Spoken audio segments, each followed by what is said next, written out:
할렐루야. 전 세계에서 이 방송과 함께하는 모든 분들을 주님의 이름으로 축복합니다. 우리 열왕기하 10장을 펼쳐 보시겠습니다. 열왕기하 10장. 10장 10절 말씀을 같이 읽어 보십시다. 열왕기하 10장 10절 같이 읽습니다. 그런즉 이제 너희는 알라. 곧 여호와께서 아합의 집에 대하여 하신 말씀은 하나도 땅에 떨어지지 아니하리라.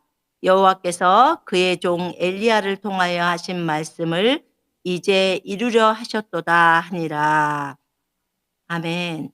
거기 그 11절도 같이 읽을까요? 예후가 아합의 집에 속한 이스라엘에 남아있는 자를 다 죽이고 또 그의 귀족들과 신뢰받는 자들과 제사장들을 죽이되 그에게 속한 자를 하나도 생존자를 남기지 아니하였더라. 아멘. 거기 그리고 17절에도 한번 읽을까요? 시작. 사마리아에 이르러 거기에 남아있는 바 아합에게 속한 자들을 죽여 진멸하였으니 여호와께서 엘리야에게 이르신 말씀과 같이 되었더라. 아멘. 아멘. 여러분, 우리가 하나님의 말씀을 대면할 때 이 말씀이 반드시 이루어진다는 사실을 우리는 알아야 합니다. 오늘 하나님이 우리에게 주실 말씀을 위해서 잠깐 기도하겠습니다. 하나님 아버지 감사합니다.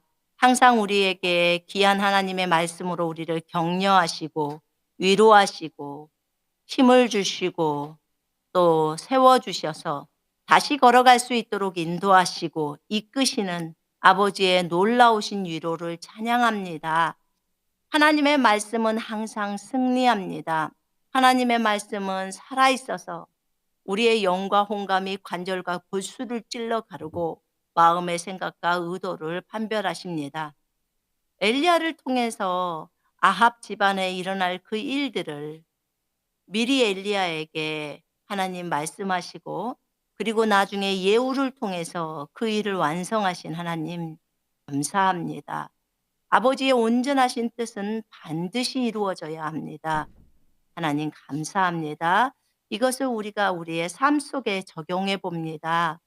하나님의 온전하신 뜻이 우리의 삶 속에서 적용되어질 수 있도록 주님 인도해 주옵소서. 주님 의지합니다. 감사합니다. 주 예수 그리스도 이름으로 기도했습니다. 아멘. 자, 오늘 말씀은 아합 집안에 이루어질 하나님의 계획이에요. 이것은 사실은 좋은 계획은 아니에요. 왜냐하면 아합이 이세벨을 부인으로 맞아들여서 이세벨은 그 바알을 숭배했던 그 여인인데요. 그 이세벨이라는 여자를 부인으로 맞아들여서 그 여자가 이스라엘에 바알 숭배를 가져오게 됩니다. 하나님이 그토록 싫어한 우상 숭배. 하나님이 진짜 원하시는 것은 이스라엘 백성들이 여호와 하나님만을 잘 섬기고 그분만을 향해서 나아가기를 원했거든요. 그런데 한 나라의 왕이 이 왕이 어떤 여자를 선택함으로 또 그 여자가 어떤 우상들을 가지고 들어옴으로 인해서 이스라엘 백성들을 전부 하나님하고 멀어지게 한 그런 배교의 길로 그런 타락의 길로 갈 수 있게 하는지가 우리에게 잘 보여주는 사건들입니다. 그런데 이제 여기에서 어 한 인물이 나타납니다. 그 인물이 예후입니다. 그 인물이 예후인데 그 예후가 이제 왕이 되기 전에 예후가 어 그때 그 무리들과 군대들이 인제 있었죠. 군대 대장들이 앉아 있었고 그때 어 그곳에 한 젊은 청년 선지자가 옵니다. 길르앗 라못 길르앗이라고 하죠. 길르앗 라못. 그런데 그 사람이 그곳으로 옵니다. 그곳으로 와서 그가 예후에게 할 얘기가 있다고 이야기를 합니다. 그래서 어 "대장님에게 할 얘기가 있습니다." 이렇게 말해요. 그래서 어 "그래 그럼 얘기를 해 봐라." 해서 그가 집으로 들어가서 예후의 머리에다 기름을 붓습니다. 구약에서 기름을 붓는다는 것은 왕이 되게 하든지 선지자가 되게 하든지 또는 제사장이 되게 하든지 하는 그런 표현들입니다.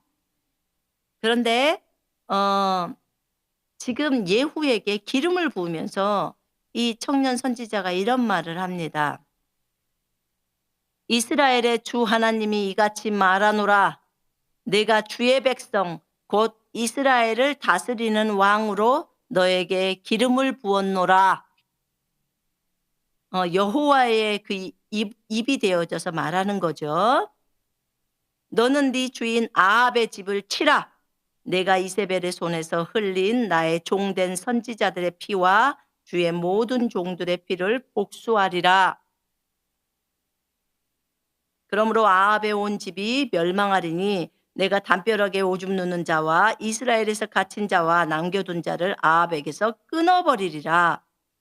내가 아합의 집을 느바세 아들 여로보암의 집과 같게 하며 또 아히야의 아들 바하사의 집과 같게 하리니 개들이 개들 이스르엘의 땅에서 이세벨을 먹을 것이요 그녀를 장사할 사람이 한 사람도 없으리라 하더라. 그리고 그가 문을 열고 도망하니라. 그 청년 선지자가 다른 대장들이 두려웠던 거예요. 그래서 문을 열고 도망간 거예요. 하나님의 명령에 따라서 이제 예후에게 기름을 부었어요. 그리고 인제 그 나머지 대장들이 군대 대장들이 "저 사람이 왜 왔어요?" 하고 인제 예후에게 묻습니다. 그러니까 예후가 어 글쎄 저 사람이 그 여호와가 그랬다고 "여호와가 이같이 말하노라. 내가 이스라엘을 다스릴 왕으로 너에게 기름을 부었노라." 라고 "그가 말했어요." 라고 예후가 말합니다. 그러자 서둘러서 그들이 예후를 왕으로 세웁니다. 그 당시에 예후는 여호람이라는 이스라엘 북왕국 이스라엘이죠. 아합의 아들이죠. 어 그 왕이 있었는데 그 왕을 이제 반역을 하게 되죠. 하나님의 명령에 따라서 하나님이 이런 메시지를 준 거지요. 그리고 왜냐면 이 여호람 왕도 그 이름이 또 요람 왕이죠. 그 왕이 우상 숭배를 하기 때문에 자기의 그 어머니가 우상 숭배자였잖아요, 이세벨. 그래서 우상 숭배를 하기 때문에 그래서 아합의 대를 이어서 지금 계속 악한 짓을 하고 이스라엘 백성으로 하여금 하나님을 섬기지 못하고 여호와를 섬기지 못하게 하는 그런 죄악이 지금 이곳에는 많은 거죠. 그래서 인제 예후가 인제 가서 요람 왕을 죽입니다. 요람 왕을 죽이고 본인이 이제 어 왕이 되죠. 왕으로서의 이제 그것을 진행하려고 합니다. 그때 예후가 참 담대하다는 게 그전까지는 인제 본인이 그런 기름 부음을 받지 않았으니까 그러기도 했겠죠. 근데 이 예후가 엘리야가 뭐라고 말했는지를 알고 있더라고요. 엘리야가 어 그 하나님의 명령에 따라 예언했던 그런 부분들을 예후가 알고 있었던 거예요. 근데 예후라는 인물을 이렇게 보면서 굉장히 강하고 담대한 것을 보게 되었습니다. 근데 그 왕에게 나아갈 때 그가 어 얘기를 합니다. "예후야 평안하냐?"라고 했을 때 그가 왕에게 얘기합니다. "당신의 어머니 이세벨의 음행과 그녀의 마법이 이처럼 많은데 무슨 평안이 있겠나이까?" 이렇게 말합니다. 그러니까 이세벨이 많이 마법을 했나 봐요. 이 우상 숭배자, 바알 숭배자인 이세벨, 이 여인이 굉장히 음행을 많이 했다고 나와 있어요. 근데 여러분, 우상 숭배는 반드시 음행이 따르게 되어 있어요. 그래서 우리가 민수기 25 장에 보면 모압 여인들이 그 이스라엘 백성들을 자기네 신에게 제사하는 거기에 초대를 해서 그들이 그 우상에게 바친 제물을 먹고 거기서 음행을 하고, 또 어떤 사람은 그 미디안 여인을 데리고 이스라엘 진영의 장막 안으로 들어와서 있다가 비느하스에 의해서 창으로 찔려서 죽임을 당하죠.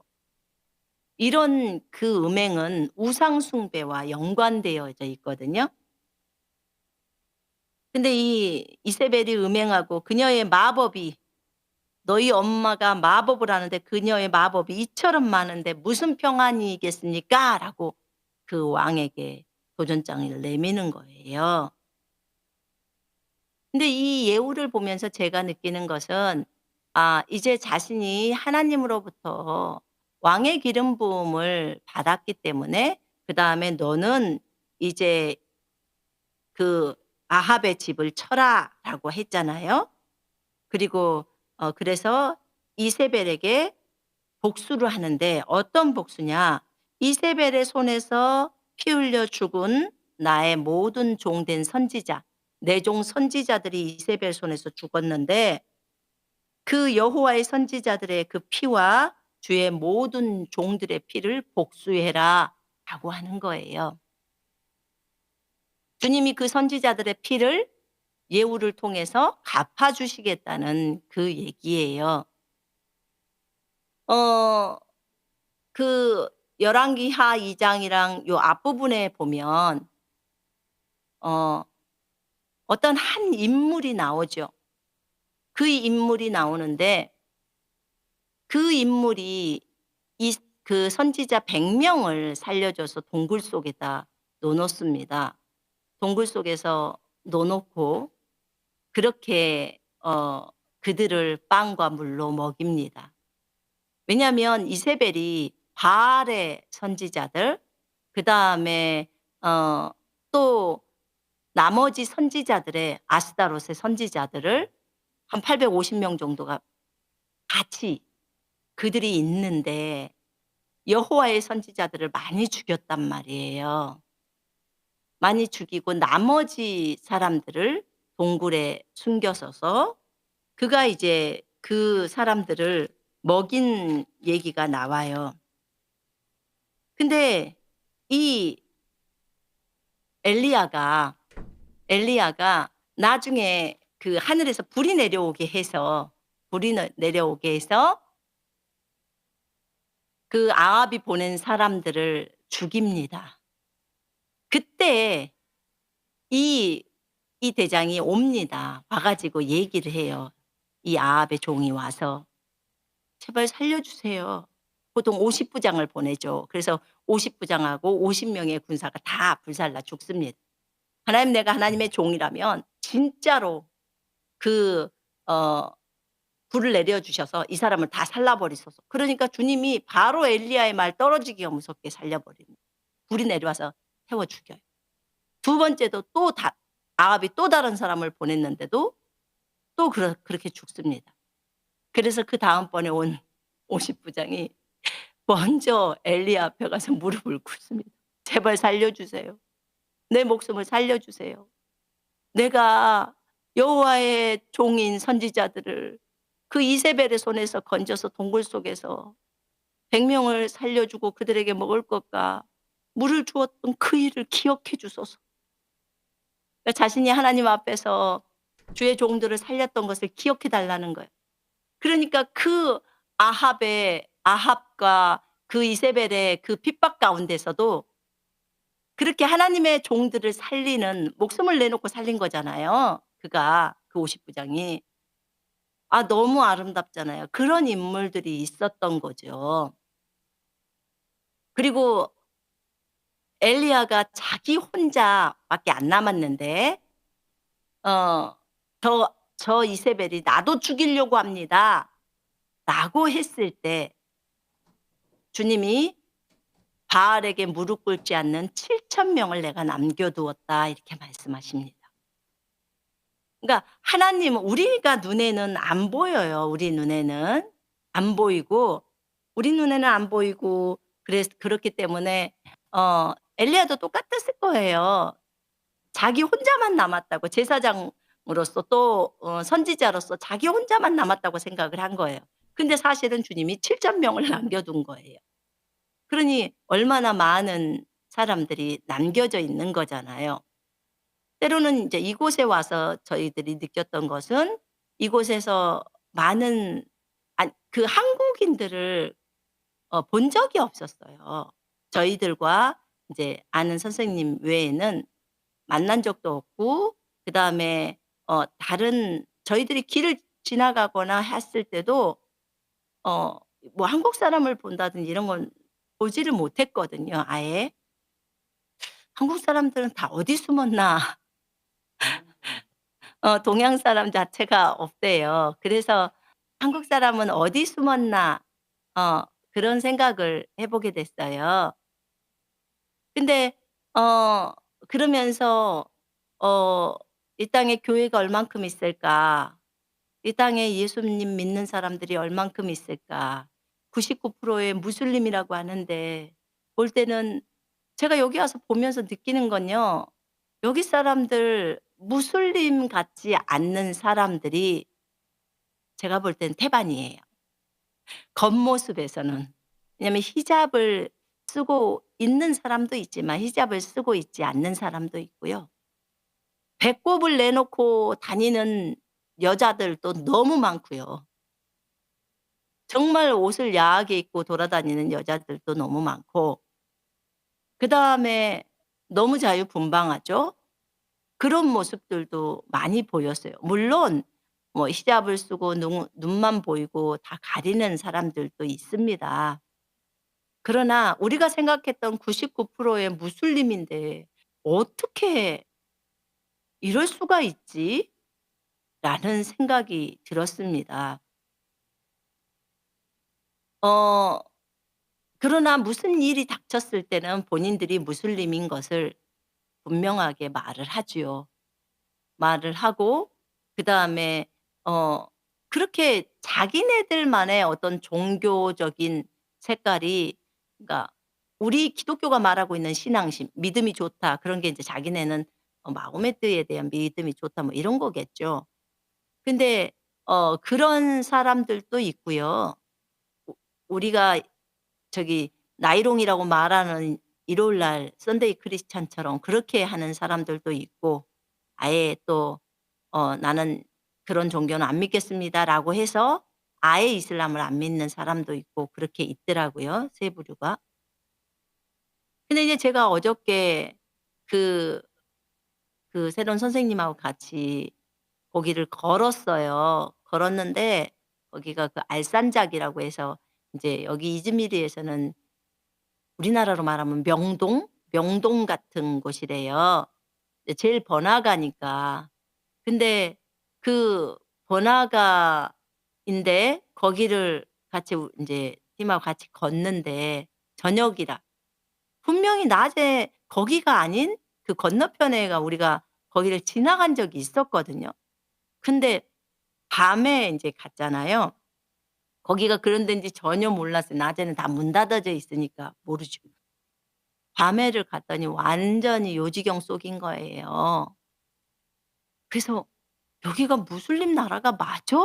라고 할 만큼 정말 많은 술집에 너무 많은 뭐라 그래 나이트 클럽이라 그래야 되나? 그런 곳에 그런 걸 바라고 하는지 그런데 그쪽에는 또 젠더 뭐 트랜스젠더 뭐 이런 것들도 많이 있다고 하더라고요. 그래서 세상에 이럴 수가. 이게 전부 다 허상들이네. 무슬림이라고 말해서 자기네들만의 어떤 종교 속에 갇혀서 그렇게만, 그렇게만 하고 사는 줄 알았더니 그게 아니었어요. 이곳에 와 보니까 여기는 세속주의로 흘렀더라고요. 그래서 돈이 우선이고 그다음에 인제 물론 뭐 자기네들 종교를 그렇게 하는 경우도 있지만 그렇게 많이 이곳은 이 나라는 특별히 이즈미르는 그렇게 많이 되어 있더라고요.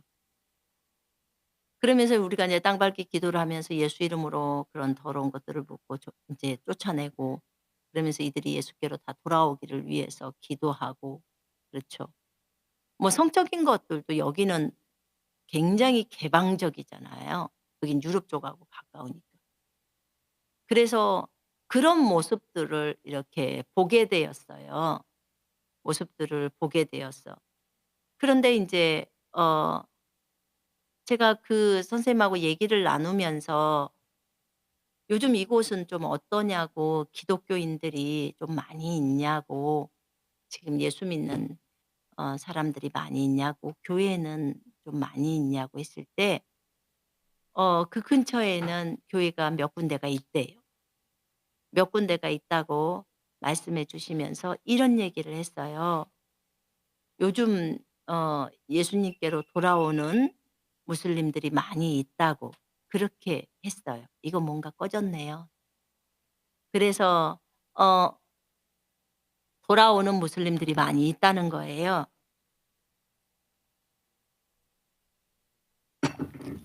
그래서 저는 그 얘기를 듣는데 너무 기뻤어요. 그랬더니 그분이 "이제 이제 그 정도 거둬들일 수 있는 시간이 되지 않았을까요?" 이렇게 얘기를 하더라고요. 그게 인제 대추수잖아요. 추수할 시기가 되지 않았을까요?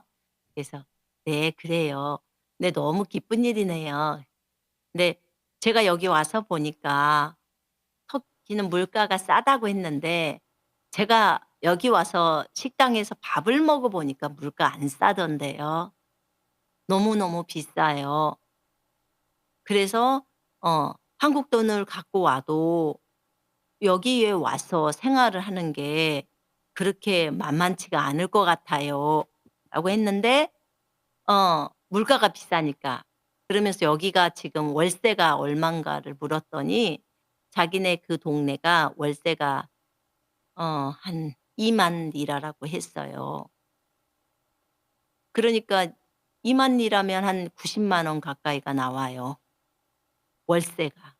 그러니까 세상에 방 두 칸짜리가 한 2만 리라라면 좀 싸게 얻으면 15,000 리라 요렇게 싼 것이 이렇다는 거예요. 왜냐하면 만 리라가 43만 원에서 45만 원 정도 하니까 한국 돈으로.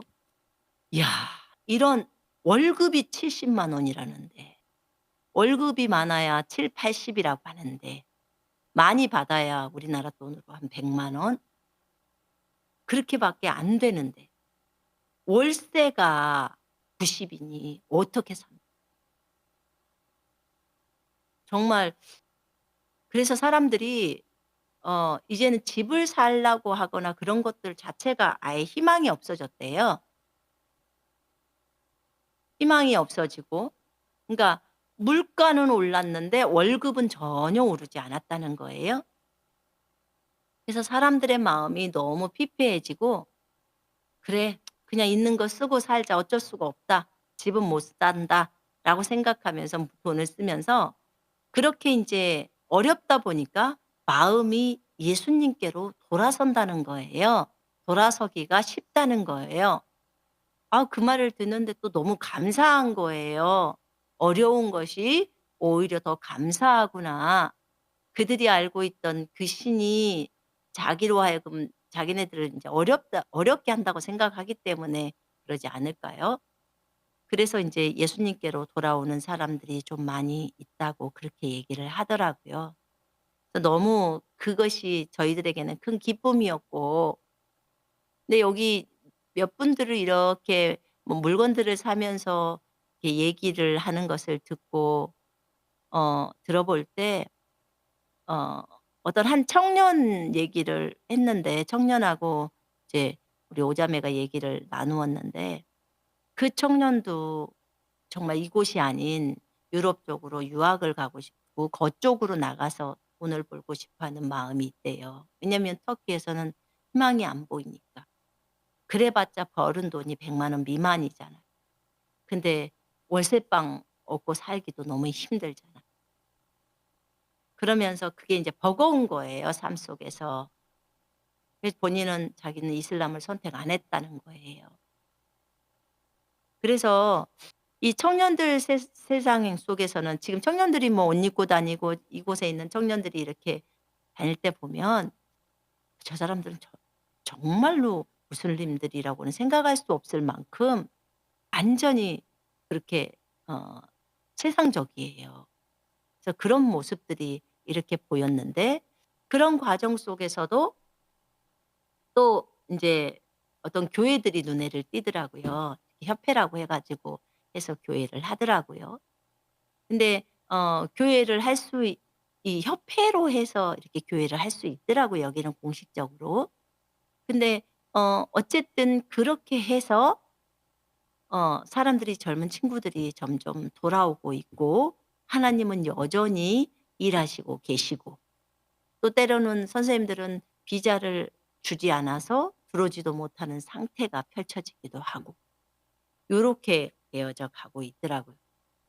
근데 이 나라의 사람들이 돌아온다는 것은 정말 정말 기쁜 일이고요. 이제 무슬림들이 너무 어릴 때부터 그런 사상적으로 기독교가 잘못됐다는 것을 많이 어 이렇게 질타하면서 간대요. 어제 그 선생님 자녀들이 학교를 다녔을 때, 무슬림 학교였잖아요. 학교를 다닐 때 종교 시간에 자기 종교에 대한 얘기는 안 하고 기독교가 나쁜 거라고만 하는 것만 1시간 내내 떠드는가 봐요. 그래서 그것에다만 나쁜 것만으로만 얘기가 했지, 그래서 사실 그들이 신앙적으로 막 단단하게 있거나 그러지는 않은 것 같아요, 잘은 모르겠지만. 그래서 그럼에도 불구하고 핍박이 있는 곳에는 믿음이 강하게 자라잖아요. 믿음이 강하게 자라고, 또 하나님께서는 자신이 계획하신 대로 사람들을 주님께로 돌아오게 할 수 있도록 또 일들을 진행해 가시고, 저는 어제 그 얘기를 들을 때 굉장히 기쁨이 충만했어요. 너무 하나님 감사해요. 좋은 선생님을 만나고 또 좋은 대화를 하고, 이런 얘기를 주님이 저희를 위로하는 거잖아요. 지금 이 사람들이, 이슬람들이 돌아온다는 게, 예수께로 돌아온다는 게 그것처럼 기쁜 내용이 있을까요? 사실 방 얻는 것도, 집 얻는 것도 너무 중요하지만 영혼들이 예수께로 돌아온다는 것은 진짜 무엇보다도 기쁘고 정말 기쁘고 좋은 복음이잖아요. 복된 소식이니까. 그래서 하나님은 여전히 일하시고 계시고, 하나님이 바알에게 무릎 꿇지 않는 7천 명을 엘리야 때, 정말 눈에 보이기에는 한 명도 안 남은 것 같은 그런 상황, 엘리야가 볼 때 그렇지만 하나님은 7천 명을 남겨 놓으신 것처럼, 이 시대에 '이 무슬림들이 어떻게 돌아올까?'라고 생각할 수 있는 이 시대에 정말 하나님은 일하시고, 그 무슬림들이 돌아올 수 있도록 실질적으로 교회 안으로 들어오니까 그렇게 해서 사람들을 예수님께로 보내고 계시더라고요. 그래서 그러면 그 선생님이 섬기고 있는 그 어떤 교회가 있는데, 인제 현지 교회죠. 근데 인제 그 현지 교회 에서 이렇게 아예 십자가를 걸고 아예 하니까요. 근데 좀 오래됐대요, 거기 교회는. 근데 자기 발로 찾아온다는 거예요. 지 발로 찾아오고, 제가 어제 잠깐 물어봤어요. 여기서 공식적으로 이 정부가 인정하는 교회는 카톨릭 교회래요. 그것도 또 카톨릭 교회이고, 또 정원이 있는, 예배당의 형태가 있고 정원이 있는 교회는 인정하나 봐요. 그런 건물이 있는. 예 또 마당이 있어야 된대요 정원이. 왜 그 기준인지 나는 잘 모르겠지만 정원이 있고 그 건물이 있으면 또 인정을 한다더라고요. 그래서 '아 참 이 나라 재밌는 나라다.'라는 생각을 했습니다. 근데 이제 제가 기뻤던 것은 영혼들이 돌아온다는 거, 바알에게 무릎 꿇지 않는 7천 명을 남겨 놓으신 것처럼 이 시대에도 하나님의 사람들을 남겨 놓으시고 또 그들을 통해서 영혼들이 돌아와서 예수께로 또 들어오죠.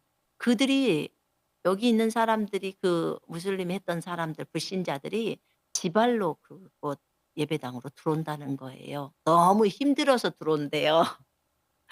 생활고에 어려워서.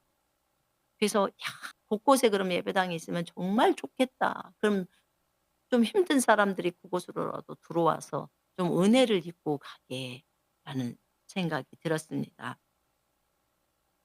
이렇게 엘리야가 말했을 때, 엘리야가 아무도 없다고 했을 때 하나님은 여전히 바알에게 무릎 꿇지 않는 7천 명을 남겨 두셨습니다. 이렇게 예후를 통해서 하나님의 계획이 이루어지고, 왜냐하면 이세벨이 너무 많은 여호와의 선지자들을 죽였기 때문에 정말 악한 짓을 저지른 거죠. 또 마법을 걸었던 여인이에요. 여러분 우리 그 계시록에 보면은 두아디라 교회 얘기하면서 이세벨 얘기가 나오죠.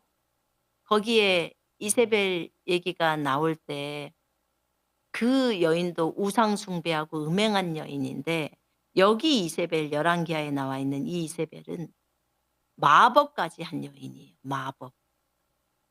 그러니까 완전히 사탄의 제사장이죠. 그래서 이런 사탄의 제사장인 이 여인을 죽이는 역할을 예후가 한 거예요, 예후가. 그래서 인제 먼저 그 아들 왕을 죽이고, 그러면서 그가 이런 얘기를 합니다. 글을 집어서 그 그의 아들 이세 이세벨의 아들이죠. 아합의 아들 여호람, 그를 집어서 인제 죽인 다음에 "이스라엘인 나봇의 땅인 그 밭에 던져라." 하필 예후가 그를 만났을 때 어디서 말을 하냐면 나봇의 땅에서 말합니다. 정말 놀랍죠, 예언이 보면. 왜냐면 나봇의 땅을 이세벨이 뺏었잖아요. 아합에게 줬잖아요. 그리고 나봇을 죽여 버렸단 말이에요. 나봇은 의인이고 선한 사람이, 그가 조상으로부터 물려받은 그 땅을 하나님이 그 땅을 그렇게 넘기지 말라고 하기 때문에 자기는 그 율법을 지킨 거예요, 말씀을 다. 그런데 누가 이 포도원에 대해서 욕심을 냈냐? 아합이 욕심을 낸 거예요. 근데 아합이 욕심냈는데 그래서 나봇한테 그 포도원을 팔으라 했는데 나봇이 안 팔았어요. "우리 조상에게 주신 땅 여호와께서 그걸 금하고 있기 때문에 저는 안 합니다." 여호와를 경외하기 때문에 그 말대로 했는데 이세벨이 그것 때문에 속상해서 이 나봇을 죽여 버렸던 거예요. 또 그 아들들도 죽인 거죠. 그래서 예후가 이 상황을 다 알고 있죠. 그래서 예후가 말을 합니다. 나봇의 땅인 그 밭에 이 아들을 던지라는 거예요. 그러면서 어 주께서 이 짐을 그에게 지우셨는지를 기억하려 함이라. 지금 무슨 말이냐면 아합이 이렇게 했던 것에 대해서 얘기를 나누는 겁니다. 여호와께서 말씀하시기를 내가 어제 나봇의 피와 그의 아들들의 피를 분명히 보았느니라. 또 여호와께서 말씀하시기를 내가 이 토지에서 너에게 갚으리라 하시느니라. 그러니까 아합에게 이렇게 말했던 이 상황 속에서 예후가 있었던 거예요. 거기에 인제 군대 대장들이었으니까. 그래서 이것은 하나님 앞에 자기가 볼 때도 이 아합 왕이 잘못했다고 생각을 하지만 자기는 그때 말을 못한 거죠. 근데 인제 자기 위치가 지금 하나님이 시켜서 왕이 되어야 할 위치이기 때문에 이것 이제 여호와의 말씀대로 그를 취하여 밭에 던지라. 그러니까 여호와께서 이 나봇의 그 피를 갚아준다는 거예요. 그러면서 그 일을 합니다. 예후는 여기서 이 일을 할 때 보니까 전부 하나님께서 누구를 통해서 엘리야를 통해서 누구를 통해서 말씀하셨던 그것이 그대로 이루어진다는 것을 얘기를 하더라고요. 이렇게 어 그 예후가 일을 하는 모습을 보았어요. 그러면서 예후가 이 이세벨을 죽이러 갑니다. 예후가 온다는 소식을 듣고 이세벨이 화장을 해요. 자기가 지금 죽음의 위기를 맞고 있는데 화장을 하고 머리를 꾸미고 창문으로 내려다봅니다. 눈에 눈썹을 그리고 정말 이게 보면 죽음 앞에 있는데도 여전히 허세를 부리고 그런 모습들이 본인이 잘못한 그런 것들을 돌이키지 않고 이 여인의 최후가 비참할 수밖에 없죠. 자기가 너무 많은 사람을 살인을 했는데. 근데 이렇게 하면서 자기 주인을 죽인 자 "네가 평안하냐?" 이렇게 말합니다. 자기 주인을 죽인 자. 그러니까 자기 그 어 여호람 아들을 죽였다는 거죠. 그러니까 거기서 예후가 말을 하죠. "내 편이 누구냐?" 하니까 창문에서 내시가 쳐다봅니다. "그 여자 던져." 이렇게 얘기합니다. 그 여자 던지라고. "내어 던지라." 그러자 그들이 그녀를 이세벨을 내어 던집니다. 피가 담벼락에 다 튀어요. 말들에게 튀고. 근데 예후가 그녀를 밟고 딱 지나갑니다. 말에 탔겠죠. 그래서 밟고 지나가는 거예요. 그리고 나서 이 저주받은 여인 이렇게 표현하죠. 이 저주받은 여자. 그녀를 장사해라. 그녀는 그래도 왕의 딸이니까. 이렇게 말합니다. 그래서 이세벨을 장사하려고 가 봤더니 머리 뇌에 있는 두개골 그다음에 손하고 발바닥 외에는 찾지를 못해요. 다 없어져 버린 거야. 어. 그랬더니 이것은 예후가 말합니다. "이것은 여호와께서 그의 종 엘리야를 통하여 말씀하신 주의 말씀이 이루어진 거야. 이스라엘의 땅에서 개들이 이세벨의 살을 먹으리라." 이렇게 말했다는 거지요. 그래서 이세벨의 시체가 이스라엘 땅에서 밭 위에 똥같이 되리니 사람들이 이것이 이세벨이라 하지 못하리라. 주님이 이렇게 말했다는 거예요. 완전히 다 산산이 부서져서 개들이 다 이세벨을 뜯어먹어 버려. 그 인생이 너무나 비참하게 끝나잖아요. 근데 그걸 모르고 우상 숭배에 빠져서 그렇게 살아가는 모습들이죠. 그리고 너무 많은 백성들을 우상 숭배로 몰아가는 것입니다. 거기서 예후의 그것이 끝나지 않더라고요. 아합의 아들들이 사마리아에 70 명이나 있습니다. 그 70 명의 아들들을 자기 손으로 죽이지도 않아요. 그 아들들을 교육하고 있는 그 사람들에게 편지를 써서 니네가 생각할 때 그 아들 중에 가장 똑똑한 아들을 여호람 왕 다음으로 왕을 세워라. 그리고 그 왕을 위해서 열심히 나와 싸워라. 그럽니다. 그러니까 그들이 '나 너무 무섭다. 저 사람이 지금 여호람 왕도 죽었고 아하시아 유다 왕도 다 죽여 버렸는데 어떻게 싸우냐? 우린 못 싸웁니다. 당신이 원할 대로 하옵소서.' 그러니까. "그래? 그러면 네가 70명 다 죽여." 그래서 70 명을 죽여요. 죽여서 가져오게 만듭니다. 그래서 여기에서 아합의 지금 우리가 방금 읽었었던 거 여호와께서 아합의 집에 관하여 말씀하신 주의 말씀이 하나도 땅에 떨어지지 아니하리라는 것을 이제 알라. 이는 여호와께서 그의 종 엘리야를 통하여 말씀하신 것을 행하셨음이더라. 아합에 있는 자들 중에 아들이죠. 담벼락에 오줌 누는 자. 남자들 다 죽여버리겠다는 거예요. 남기지 않겠다는 거예요. 아합의 집에 남아있는 모든 자 10장 11절에 나와 있죠. 아합의 집에 속한 이스라엘에 남아있는 자를 다 죽여버리고 또 그의 귀족들과 신뢰받는 자들과 제사장들을 죽이되 그에게 속한 자를 하나도 생존자를 남기지 아니하였다. 이 말씀이 그대로 이루어지는 거예요. 여러분 그 당시에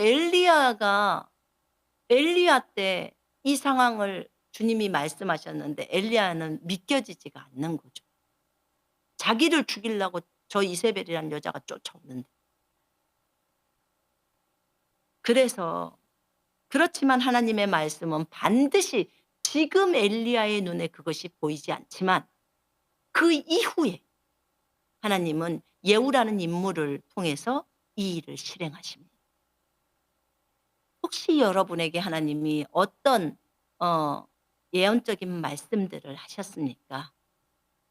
여러분에게 미래의 얘기들을 나누어 주셨습니까?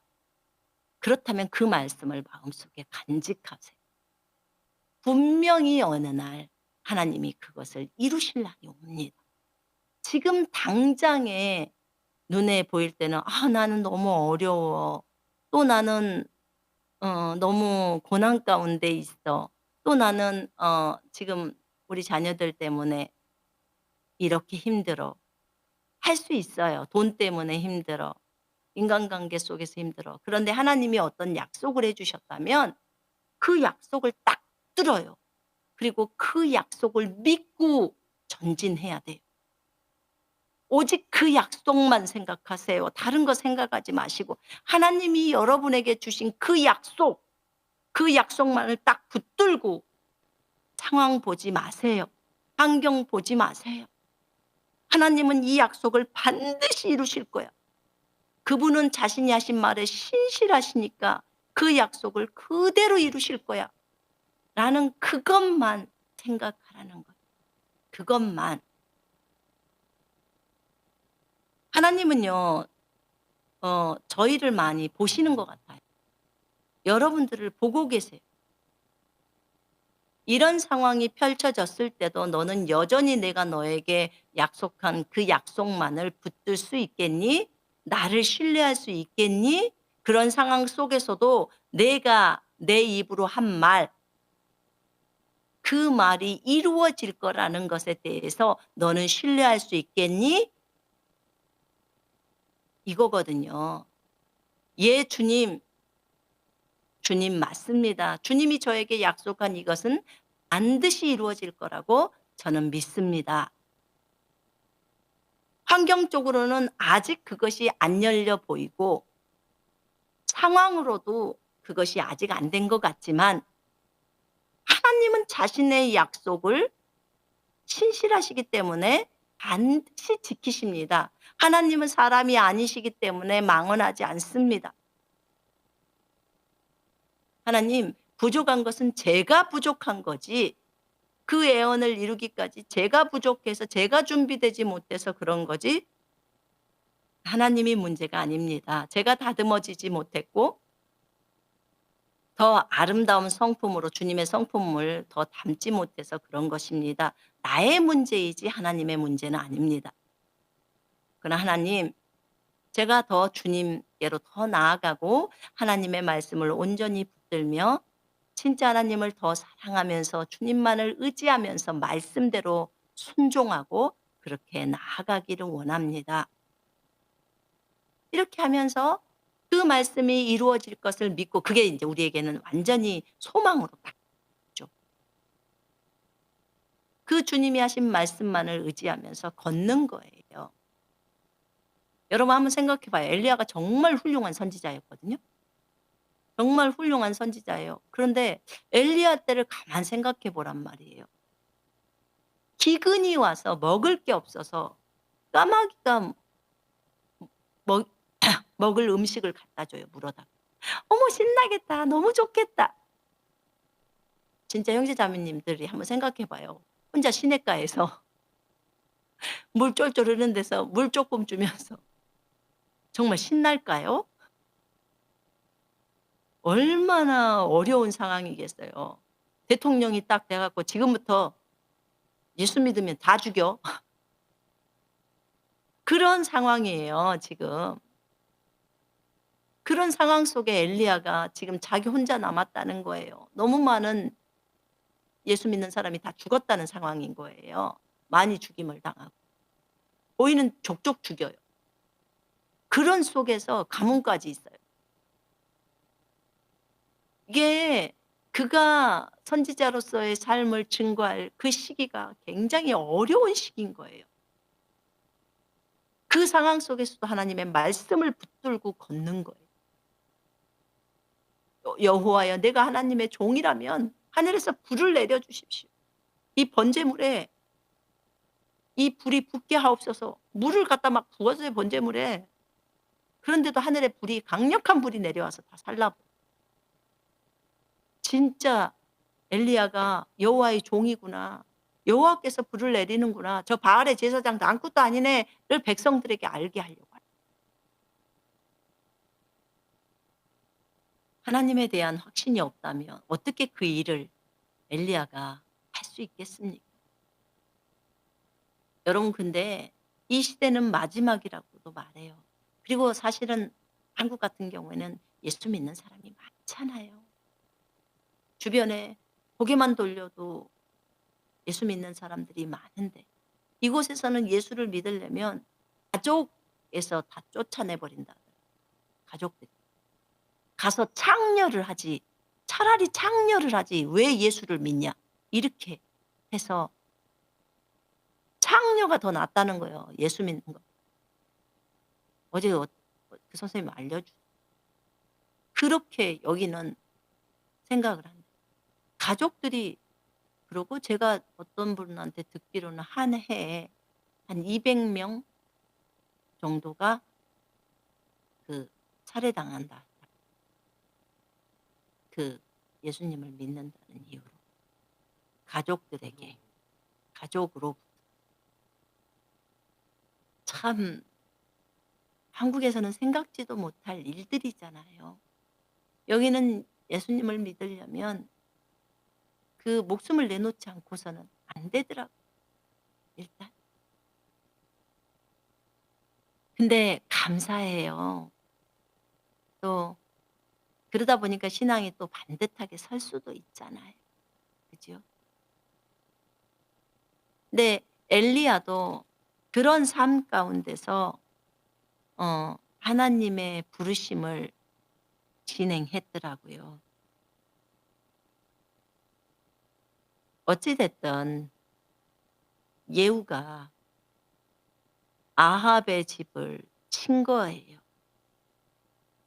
그래서 그 열왕기하 9장 8-9 절의 그 예언이 다 성취가 된 거예요. 다 아합 집안에 있는 남자들 다 죽여버리겠다고 했던 그 말씀이 다 성취되고 이세벨을 죽이는 거에 대한 것도 성취가 되는 거예요. 이제 이렇게 어 사마리아에 와서도 모든 남은 자들을 다 죽이고 참 예후의 그 삶을 볼 때요. 예후가 참 잘한 게 하나가 또 있더라고요. 그게 그 바알 제사장들을 다 죽여버린 사건이에요. 정말 이 사건은요 제가 봐도 통쾌해요. 그런데 이 예후가 그 바알 숭배자들을 제거하기 위해서 계략을 딱 쓰더라고요. 이 계략을 어떻게 쓰냐면 이렇게 쓰더라고요. 아합 왕은 바알을 조금 섬겼지만 나는 예후는 바알을 많이 섬길 거야. 그러니까 바알의 모든 선지자들과 바알의 모든 종들과 그의 모든 제사장들을 내게로 부르고 한 사람도 빠지지 않게 해라. 이는 내가 바알에게 큰 희생 제사를 드리려 하는 것이고 그 바알의 제사장이나 바알을 섬기는 사람들 중에 빠지는 사람은 누구도 살지 못할 거야. 이렇게 말을 합니다. 왜냐하면 바알을 섬기는 사람을 다 죽여버리려고 하는 거예요. 왜냐하면 엘리야를 통해서 하신 그 말씀을 이루려고, 여호와의 말씀을 이루려고. 이세벨이 바알을 섬기다가 이 백성을 다 그렇게 했으니까. 그래서 바알을 위해서 아주 장엄한 집회를 선포하는 거예요. 이날 어떤 날 이때까지 바알의 제사장들, 바알에 관계된 사람 다 모여. 한 명도 빠지지 마. 바알에게 큰 제사를 지내려고 하니까. 그러니까 이제 자기네들은 '잘 됐다. 예후도 다 같은 편이네.' 이렇게 생각하고 다 온 거예요. 그래 놓고는 자 이제 바알 숭배자들이 다 왔으니까 그러면 그 바알 숭배하는 그 장소에 가득 찼대요, 사람들이. 그러니까 예후가 예복을 쫙 준비합니다. 그래서 "자 이제 바알 숭배자들한테는 전부 그 옷을 입혀라." 그러니까 이제 자기네들이 대단한 것 마냥 이제 딱 옷을 입은 거예요. 바알 숭배자들이 예복을 입습니다. 그리고는 예복을 입히고 나서 바알 숭배자들에게 인제 얘기합니다. "바알 숭배자들이여 너희는 여기서 찾아봐. 여기 있는 사람들 중에 찾아보고 살펴보고 해서 바알 숭배자만 여기 있게 하고 여호와의 종들은 한 명도 너희와 함께 있지 않게 해야 돼." 라고 말합니다. 그러니까 '아 이 사람이 정말 바알 숭배자들을 너무 좋아하는구나.' 그리고 살펴봐서 여호와의 종들이라는 사람들 "너희 나가. 너희는 여기 있을 수 없어." 하고 이제 다 내보냅니다. 그리고 오직 이제 바알 숭배자들만 함께 있는 거예요. 그리고 인제 자기가 미리 준비시킨 사람들이 있죠. 80 명을 딱 지명해서 "내가 너희들에게 붙인 사람들 만약 그들이 살아서 간다면 너는 네가 대신 주고." 이렇게 딱 말합니다. 그리고 나서는 들어가서 그들을 죽이라고 아무도 나오지 못하게 하라고. 그래 갖고 전부 죽여 버립니다. 인제 바알의 제사장들은 씨가 안 남는 거예요. 다 죽여 버리는 거죠. 그리고 또 다른 바알 집들에서 가서 형상들을 가서 가지고 나와서 불살라 버리고 바알의 집을 헐어서 변소, 화장실을 만들어 버립니다. 예후가 이렇게 이스라엘에서 바알을 멸합니다. 정말 엄청 강하게 이렇게 해 버리는 거죠. 그러니까 예후가 여호와 하나님의 말씀 엘리야를 통해서 하셨던 그 말씀을 이루는 도구로 예후가 사용됩니다. 그래서 하나님께서 예후에게 어 말씀합니다. "네가 내 눈에 옳은 것을 실행함으로 잘 행하였으며 내 마음에 있는 모든 것대로 아합의 집에 행하였으니 네 자손이 4대까지 이스라엘의 보좌에 앉으리라." 라고 여호와께서 말씀하십니다. 예후가 이렇게 잘했습니다. 그런데 성경에 이런 한 구절의 말씀이 나옵니다. 어 예후가 이스라엘로 죄를 짓게 한 여로보암의 죄들에서는 예후가 떠나지 아니하였으니 베델과 단에 금송아지들을 놓고 섬겼던 것에 대해서는 떠나지 않았어요. 베델과 단에 금송아지가 있었던 것을 다 없애버렸다면 예후는 정말 좋았을 텐데 요 한 가지 결점을 딱 남겨 놓은 거예요. 정말 안타깝죠.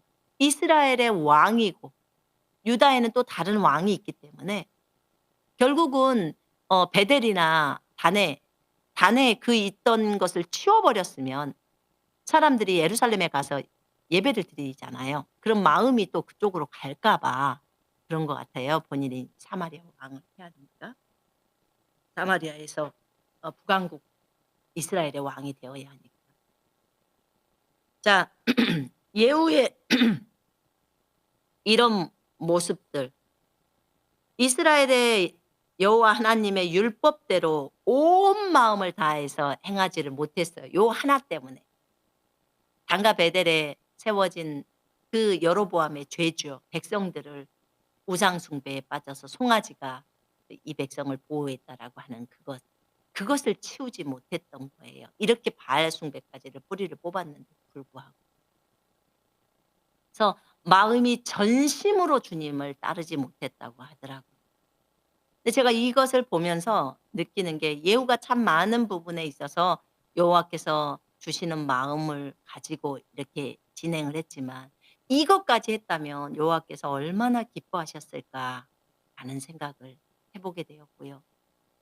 전심으로 마음을 다해서 이렇게 어 했어야 하는데 전심이 되지 못하는 거 있잖아요.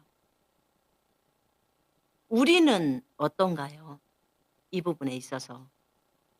그의 마음을 다하여 이스라엘의 여호와 하나님의 율법대로 어 행하려고 주의를 기울이지 아니하였으니 이렇게 나와요. king 성경에는. 마음을 다한다는 것은 마음의 일도 하나님에 대한 의심이었고 하나님이 말씀하시는 것에 대해서 마음으로 온전히 순종하는 것을 이야기하고 있습니다. 그렇다면 그렇다면 우리 자신은 어떻습니까? 그래 내가 요것은 순종을 하는데 요 부분은 못하네. 이 부분은 안 하고 싶어라고 한다면 예후랑 다를 바가 없는 거예요. 여러분이 이 열왕기 하 10 장과 9 장을 읽어보면 아 진짜 마지막 이 한 점을 예후가 해결을 못했구나. 이것을 했더라면 얼마나 좋았을까 그거였거든요. 왜냐면 이거는 백성들로 하여금 여호와께로 쏟아야 될 그 마음이 그 단에 있는 우상인 그 송아지에게 가서 절하는 거잖아요. 그것을 못 꺾어낸 거예요. 그 바알은 쳐부순다고 했으면서. 그래서 사람들이 자기가 왕이기 때문에 왕권이 흔들릴까 봐 그런 거잖아요. 그러면 자기에게 향하는 그것에 대해서는 사람이 힘을 하나님의 편에 서서 딱 써 버려야 되는데 내가 욕을 먹더라도 내 왕권이 흔들리더라도 그들의 마음이 다 예루살렘으로 가서 그 유다의 왕에게 가더라도 '하나님이 말씀한 대로만 해야겠다.'라는 것이 있다면 하나님이 분명하게 그 예후를 약속했기 때문에 해 줬을 거라고요. 근데 그게 인제 그 권력 앞에서 무너지는 거예요. 이걸 보면서 '우리는 어떤가? 우리가 하나님의 말씀하는 그대로 하나님 말씀하신 대로 정직을 따라서 갈 것인가? 아니면 정말 힘들매 그런 것들 때문에 잠깐 눈을 한번 감을 것인가?